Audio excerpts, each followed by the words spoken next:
Capítulo 29 Zumbi. Mais de 3 séculos depois de morto, o Zumbi dos Palmares está bem vivo e, como sempre, mergulhado numa guerra. Dessa vez, se luta pela memória dos brasileiros. O campo de batalha é o calendário cívico nacional, o qual se confrontam duas datas de valor simbólico. A primeira é o 13 de maio, dia da assinatura da Lei Áurea, pela Princesa Isabel em 1888. A segunda é o 20 de novembro, que marca a morte do herói de Palmares em 1695. Qual delas seria mais importante e digna de referência dos brasileiros nesse início do século XXI? O 13 de maio foi feriado nacional por 40 anos no Brasil, instituído pelo Decreto 155-B de 14 de janeiro de 1890, 2 meses após a proclamação da República. Era, abre aspas, consagrado à comemoração à fraternidade dos brasileiros, fecha aspas, e refletiu o espírito ufanista, ou seja, exacerbadamente orgulhoso, né? E refletia o espírito ufanista republicano que se erguiu à abolição da escravatura, a queda da monarquia e a instituição de um novo regime de governo. Foi cassado por outro decreto, número 19.488, assinado por Getúlio Vargas em 15 de dezembro de 1930. Hoje é vagamente lembrado nas escolas, em artigos de jornais e em textos nas redes sociais, não mais que isso. Como alternativa ao 13 de maio, o 20 de novembro começou a se firmar como feriado na década de 1990, num Brasil que encenava mais um período de ditadura e começava a discutir sobre o próprio passado, suas raízes, sua índole e seus mitos. Por força da Lei 12.519, de 2011, a data se transformou no Dia Nacional de Zumbi e da Consciência Negra, embora a legislação não determinasse a obrigação de feriado, decisão que ficaria a critério dos estados e municípios. O dia de folga pegou apenas parcialmente. Em 2018, apenas 1.047 municípios, no total de 5.561, optaram pelo feriado. Em alguns estados, como Rio Grande do Norte, Ceará, Pernambuco, Pará e Rondônia, nenhuma cidade se animou a celebrá-lo como um dia de descanso. A polêmica é menos trivial do que se imagina. Nela estão diferentes visões a respeito da história da escravidão, seus acontecimentos e personagens, e também o legado para as atuais e futuras gerações. Os defensores do 13 de maio reverenciam a Princesa Isabel no papel que lhe foi atribuído no século XIX pelo jornalista e abolicionista negro José do Patrocínio, o de a redentora da liberdade dos cativos no Brasil. Os aliados de Zumbi do 20 de novembro, ao contrário, acreditam que a Lei Áurea foi apenas um fato de fachada da elite agrária escravocrata brasileira, que até então defendera com unhas e dentes o regime escravista. Devido à resistência obstinada dos senhores de engenho e dos barões de café, aliados da monarquia, o Brasil foi o último país do hemisfério ocidental a pôr fim ao tráfico negreiro. Em 1850 e ao acabar com a escravidão em 1888. E só fez sob imensa pressão internacional. Comemorar o quê? Questionam os críticos da Lei Áurea. Se os escravos libertos e seus descendentes foram abandonados à própria sorte, sem nunca ter tido oportunidades reais de participar da sociedade brasileira na condição de cidadãos de plenos direitos, com oportunidades iguais. De acordo com essa visão, a luta dos escravos brasileiros estaria mais bem representada pelo herói de Palmares e pela data de seu sacrifício nas matas de Alagoas. Personagens, datas, acontecimentos históricos são ferramentas da construção de identidade. Funcionam como âncoras lançadas no passado nas quais procuramos alicerçar valores, convicções, sonhos e aspirações do presente, quando preparamos a jornada rumo ao futuro. E como todos os símbolos, geralmente são mais produtos de edificação imaginárias do que fatos objetivos e comprovados, o que também os torna alvo de infindáveis investigações e discussões entre pesquisadores. Palmares e o seu Marte zumbi são bons exemplos disso. Por essa razão, hoje, passados 3 séculos e meio, esse ainda é o, abre aspas, Palmares de que tanto se fala no Brasil, fecha aspas. Segundo a expressão usada, né, no relatório da malograda expressão do capitão Blair, de 1645. Poucos assuntos na história da escravidão brasileira têm despertado tanta curiosidade, tantos estudos e tanta polêmica. Sendo assim, o desfecho dessa guerra, em torno de um calendário cívico, longe de acabar, depende muito da capacidade da sociedade brasileira de se pôr de acordo a respeito dos significados em torno de Zumbi. Quem teria sido ele? Por mais óbvia que pareça, a pergunta carece de respostas consistentes. Num dos livros mais instigantes já publicados sobre o tema, os historiadores Jean-Marcel Carvalho França e Ricardo Alexandre Ferreira, professores da Universidade Estadual Paulista, Júlio de Mesquita Filho, da Unesp, campus de Franca, afirmam que traçar a biografia de Zumbi seria hoje uma tarefa impossível. Citação no livro 3 vezes Zumbi, A Construção de um Herói Brasileiro, prefácio de Manolo Florentino. Segundo eles, haveria pouca informação concreta e objetiva sobre o suposto homem que liderou bravamente o maior e mais famoso quilombo da América. Sua história permanece repleta de sombras, o que impedia que se tivesse uma visão mais nítida sobre ele. Na ausência de depoimentos pessoais ou documentos escritos por eles ou seus comandados, sobraria apenas o mito, lenta e laboriosamente construído ao longo dos séculos por historiadores, religiosos, militares, naturalistas, pedagogos, antropólogos, cineastas, arqueólogos, romancistas e, mais recentemente, militantes políticos. O resultado é a edificação de um zumbi que, na verdade, nunca existiu. Está nos sonhos, na imaginação e nas convicções de cada pessoa e cada geração de brasileiros que, sobre ele, se debruçaram na vã tentativa de desvendar-lhe um mistério. Estudar Zumbi, dessa forma, permitiria conhecer o Brasil em sua complicada relação com o passado escravista, do que com o próprio personagem. Como no caso da rainha Ginga africana, em Palmares, mito e realidade se misturaram e se confundem com frequência perturbadora, ao ponto de afetar a própria maneira como os brasileiros se identificam hoje, especialmente no que se refere à história da escravidão. As controvérsias são inúmeras. Textos disponíveis na internet, por exemplo, afirmam que o quilombo teria quase o tamanho de Portugal. Livros e textos acadêmicos estimam sua população entre 6 e 30 mil habitantes. Debate ainda maior diz respeito à sua organização. Alguns autores sustentam a tese de que Palmares teria sido uma tentativa de reconstruir no interior do Alagoas o reino africano dos Jagas ou dos Ingabalas no interior de Angola.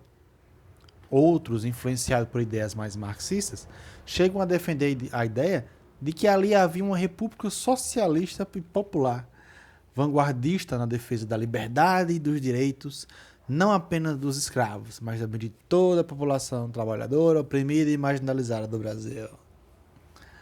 Dela teria nascido o primeiro impulso abolicionista do Brasil colonial. Abre aspas. A autêntica luta de classes que encheu séculos de nossa história teve seu episódio culminante de heroísmo e grandeza na organização da República de Palmares. Na República dos Palmares, tendo à sua frente a figura épica de Zumbi, nosso Espartago Negro, fecha aspas. Escreveu Astrogildo Pereira, fundador e secretário do Partido Comunista Brasileiro, PCB, em artigo publicado em 1929 no jornal A Classe Operária. Abre aspas. Indubitavelmente, era uma república igualitária, fraternal e livre, fecha aspas. Sustentou na década de 70 o jornalista e historiador gaúcho Décio Freitas, também ligado ao PCB, que enxergava na Serra da Barriga as sementes de um socialismo infuso, ou seja, dos primeiros lampejos de uma ideologia que só surgiria, que só iria se desenvolver e transformar a história da humanidade muitos séculos depois. Abre aspas. As decisões sobre os problemas cruciais eram tomadas por uma assembleia de que participavam todos os habitantes adultos. Havia entre os palmarinos igualdade civil e política. Fecha aspas.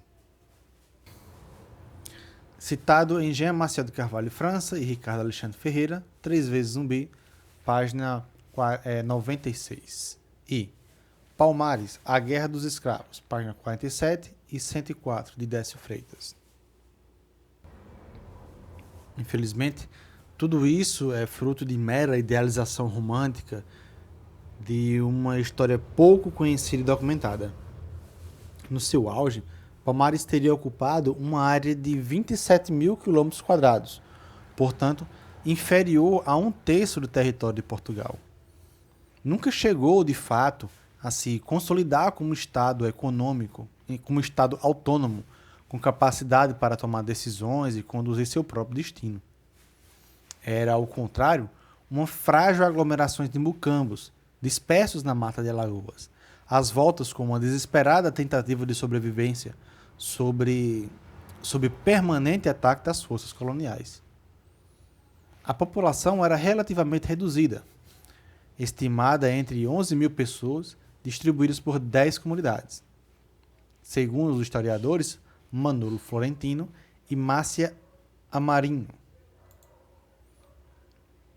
Citação, do livro Runways of Quilombolas in the Americas, The Cambridge History of Slavery, volume 3, capítulo 27. Os quilombolas tinham dificuldade para gerar descendentes graças à escassez de mulheres entre os escravos fugitivos.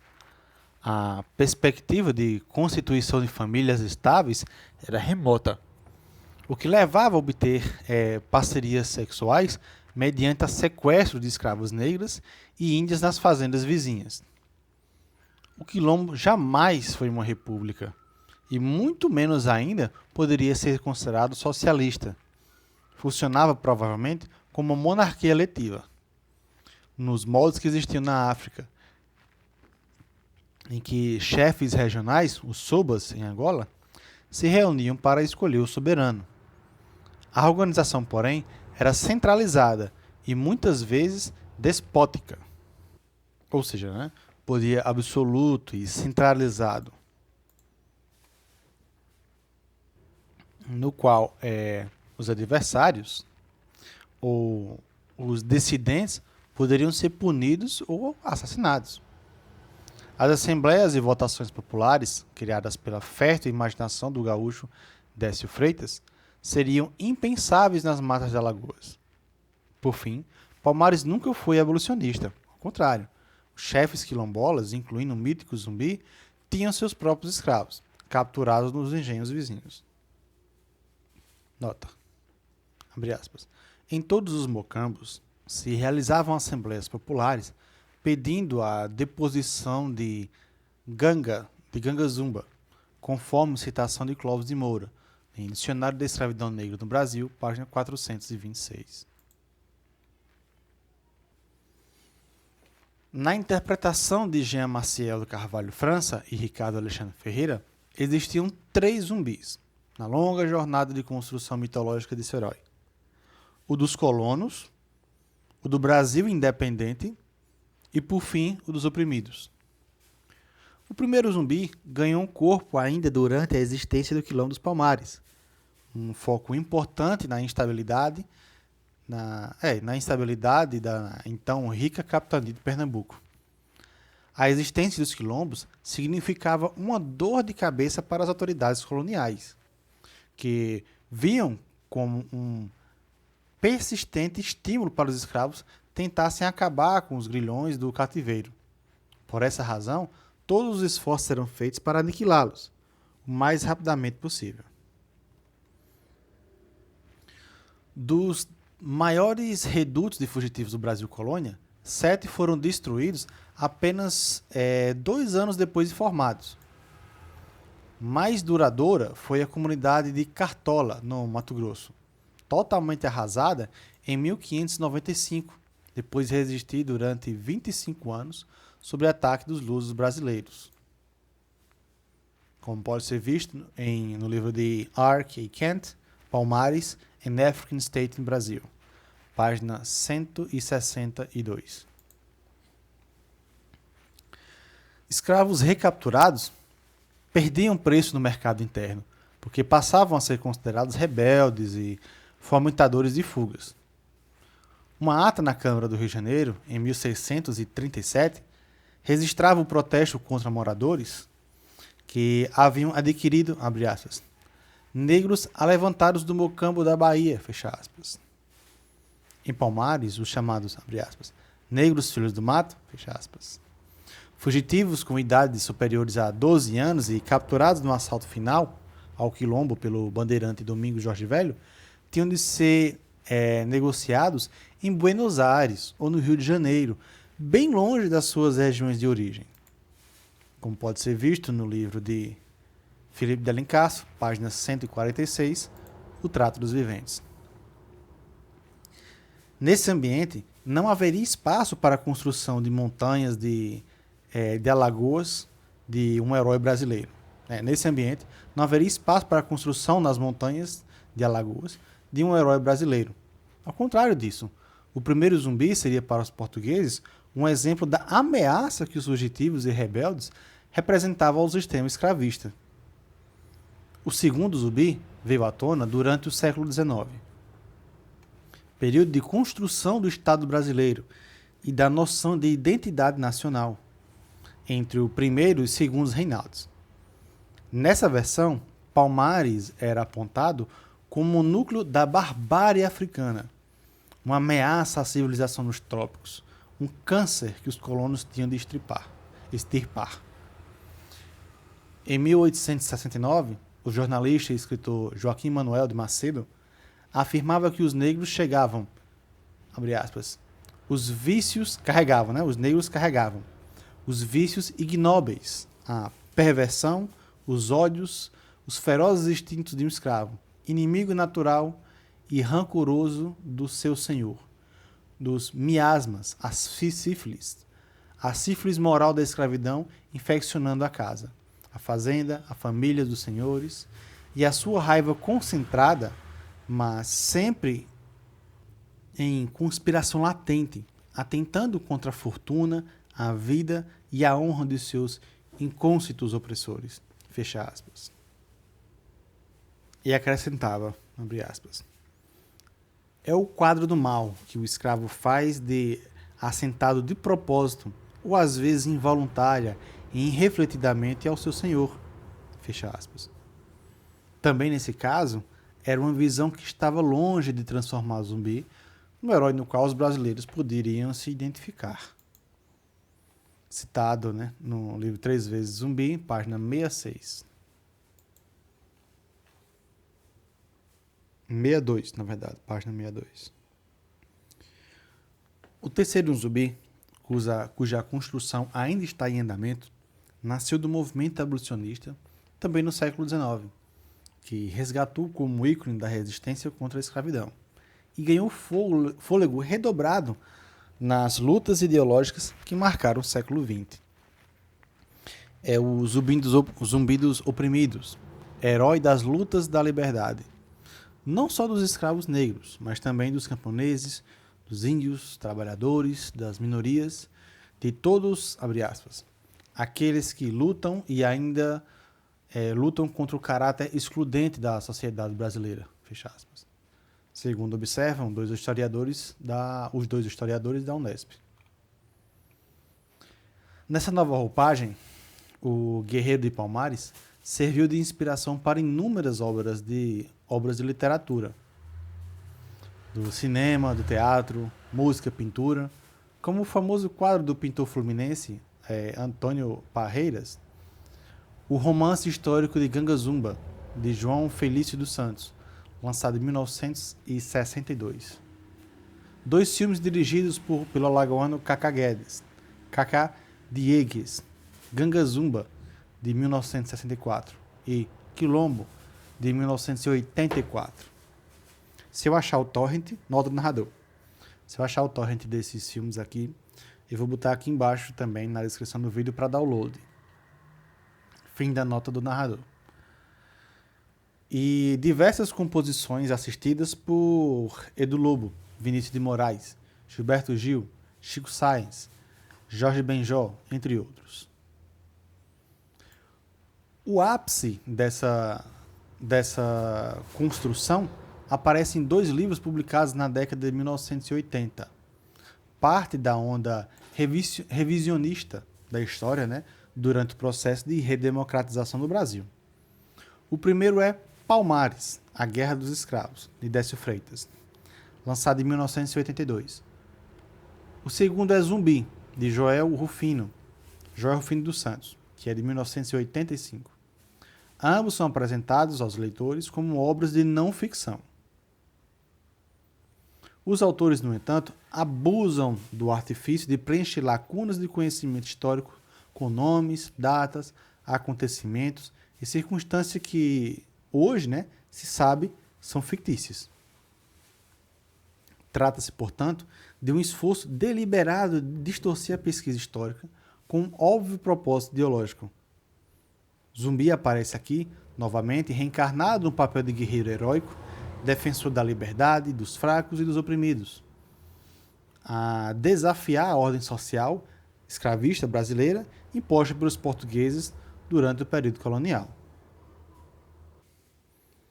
Seria ele o porta-voz de uma vasta gama de excluídos que o gaúcho Décio Freitas reúne sobre a denominação categorias populares, na sua luta eterna de classe contra os opressores. Baseado em supostas cartas às quais nunca nenhum historiador teve acesso, Décio Freitas inventou uma detalhada biografia para o seu herói, como local e circunstância de nascimento, uma infância torturada por um padre, uma infância tutorada, né? Uma infância tutorada por um padre que teria ensinado a ler e escrever e precocemente cultivar o ideal da liberdade. De acordo com essa versão, Zumbi teria nascido em Palmares em 1555 e sido capturado ainda bebê num dos ataques ao Quilombo, liderado por um certo Brás da Rocha. Entregue aos cuidados do padre Antônio Melo, vigário de Porto Calvo, em Alagoas, recebeu o nome de Francisco, em homenagem a São Francisco de Assis, e se revelou uma criança muito inteligente. Em companhia do religioso, teria viajado a Portugal, onde haveria estudado português, latim e teologia.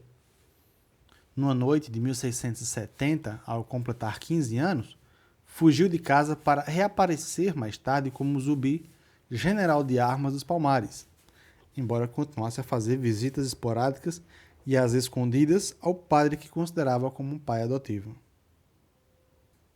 Citação de Décio Freitas, Palmares, A Guerra dos Escravos, página 125. Joel Rufino dos Santos acrescenta mais um tijolo nessa fabulosa construção mitológica ao apresentar Zumbi não apenas como líder de escravos fugidos, mas como um dos mais brilhantes chefes militares de todos os tempos, comparado a Alexandre o Grande, né? Alexandre o Grande, como na nota do narrador, como na música do Iron Maiden, né? Alexander the Great. Fim da nota do narrador. A Ciro, rei da Pérsia, Aníbal, o conquistador de Roma, e a ninguém menos que Napoleão Bonaparte. E com a vantagem. No entender de Rufino dos Santos, abre aspas, Zumbi não combateu para conquistar territórios ou glórias, fecha aspas, o que por si só tornaria ainda maior e mais notável do que todos os outros grandes senhores da guerra da humanidade. Mas, abre aspas, desde que sentou no trono, seu corpo pequeno e magro se transformou numa flecha apontada para o coração do mundo escravista. Fecha aspas. Embora desmentida pela documentação histórica, essa biografia fictícia vai aos poucos se consolidando como verdade. E a que hoje, com mais frequência, aparece no site da internet, incluindo da Fundação Cultural Palmares, entidade ligada ao governo federal brasileiro, segundo a qual o Zumbi, abre aspas, nasceu em 1555 na Serra da Barriga, fecha aspas, em uma parte de uma comunidade livre formada por escravos fugidos das fazendas do Brasil colonial. E, fiel à mítica construção de Décio Freitas e Joel Rufino dos Santos, a biografia fornecida pela Fundação Palmares prossegue. Abre aspas. Abre aspas, né? Embora tenha nascido livre, Zumbi foi capturado com 7 anos de idade e entregue a um padre católico, da qual recebeu o batismo e foi nomeado Francisco. Aprendeu a língua portuguesa e a religião católica, chegando a ajudar o padre nas celebrações de missas. Aos 15 anos, voltou a viver no Quilombo, pelo qual lutou até a morte, em 1695. Símbolo da luta contra a escravidão, lutou também pela liberdade do culto religioso e pela prática da cultura africana no país. Fecha aspas. A mesma variante da história é apresentada aos turistas e visitantes que passam pelo Pelourinho, na região central de Salvador, onde foi erguida uma estátua com louvor a Zumbi com a seguinte identificação, abre aspas. Zumbi dos Palmares, é chegada a hora de tirar nossa nação das trevas da injustiça social. Nasceu livre em 1655, na Serra da Barriga, União dos Palmares, Alagoas. Neto de Aquatunin, não permitiu a submissão de seu povo ao jugo da coroa portuguesa, pois queria liberdade para todos dentro e fora do Quilombo. Persistiu na luta e tornou-se líder do Quilombo, sendo ferido em 1694, quando a capital Palmares foi destruída. Em 20 de novembro de 95, foi morto e decapitado. Nessa nova e recente jornada de Zumbi dos Palmares, rumo ao panteão dos heróis nacionais, está longe de terminar. E nela restam aspectos ainda pouco discutidos e ainda mais polêmicos do que os citados até aqui. Um deles, mais sensível de todos, é o de um suposto zumbi gay. Isso, zumbi gay. Candidato a herói dos LGBTs, né? Gays, lésbicas, bissexuais e transgêneros. Acho que é o correto, nota do narrador, seria LGBTQ+, né? Mais, enfim. Segundo o perfil descrito em um conhecido ensaio do antropólogo baiano Luiz Motti. Como pode ser visto na página 137 do livro 3 vezes Zumbi. No entender de Motti, há detalhes a respeito da vida sexual do herói dos Palmares que ainda hoje desafiam interpretações. Haveria, ao todo, 6 pistas a identificar que Zumbi talvez fosse homossexual. 1. Não há relatos ou evidências de que ele jamais tenha tido uma mulher ou filhos. Entre as muitas lendas que se propagam sobre Zumbi, uma dizia que teria se casado com uma mulher branca, chamada Dona Maria, filha de um senhor de engenho da cidade de Porto Calvo. Essa informação, entretanto, jamais foi comprovada. Citado no livro de Edson Carneiro, Quilombo dos Palmares, página 42. 2. Segundo Décio Freitas, ele era conhecido por intrigante apelido de Sueca, como pode ser visto no livro Palmares e a Guerra dos Escravos, página 127. 4. 4 não, 3.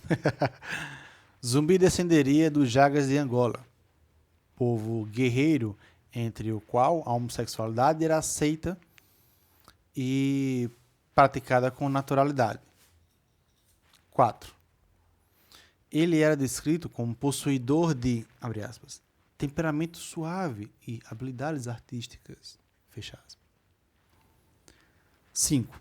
Zumbi teria sido criado até os 15 anos pelo vigário de Porto Calvo, que Motte identifica também como provável homossexual.